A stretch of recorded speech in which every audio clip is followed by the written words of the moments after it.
Mark, another episode of the ADD Show. We cover a bunch of different topics. This is the first show since Biden became president. This is so exciting. Finally.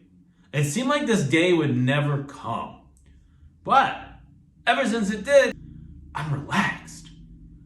I don't wake up in the morning panicky, wondering what kind of crazy thing that Trump said. But we still have a few more weeks to deal with the orange monster because we got impeachment part 2. Bam, bam, bam. This one is so clear cut to everyone in the country except Republicans in Congress and Senate and on the right-wing media, who are now trying to push unity and peace. Like, they want to go in and start burning sage and doing drum circles, right? I mean, the same idiots who wanted to lock kids in cages, wanted police to beat up protesters, who wanted to not give money to people who are starving, even though they got that nice government job and free health care. So, needless to say, Republicans are full of shit, okay? Like, what they're trying to do now is protect themselves. And what I say to them is, you're worried about the primaries, right? That's like your number one thing about a base. But what does it say about you for kind of target a base that led a violent insurrection?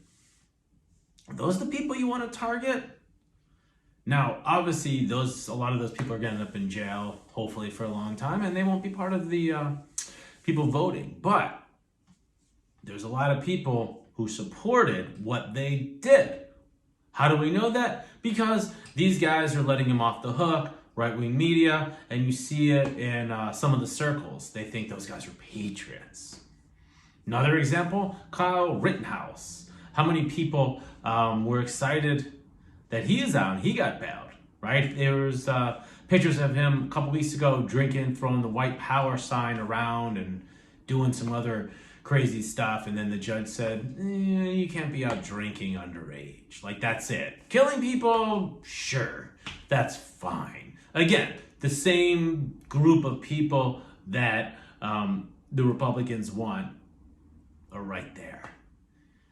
They're trying to throw Liz Cheney out. Now, I'm no fan of Liz Cheney. I don't agree with any of her stuff. But on this one thing of making sure Trump is impeached, yeah, I go with that. I roll with that. But these other idiots in Congress and Senate. So what can you do? Well, I like to call them because these guys only care about staying in office. They don't care about people. They don't care about anything else. They want to write book deals.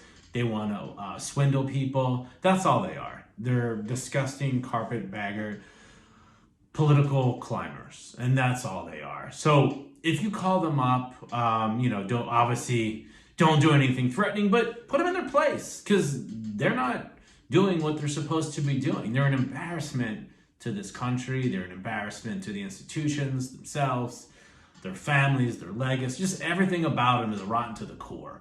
So you need to call them out because they're surrounded by a bunch of yes men and yes women around them. And they need to know what they're doing is wrong. So I show no respect. Actually, I got Ted Cruz. He's on the show. All right, everybody, my guest tonight has a beard that looks like he took pubes and pasted all over his face. This man went to Harvard Law and clerked in the Supreme Court, but yet thinks that the Paris Accord only helps people in Paris over people in Pittsburgh. This man led an insurrection. He is none other than the worst senator in the Senate today, Ted Cruz. It's good to be with you. How would you like to describe your wedding night? It was tragic. Ted, can you describe your sex life? It was really a sad day for Ted, can you describe that beard? and I don't think it was remotely helpful. Now,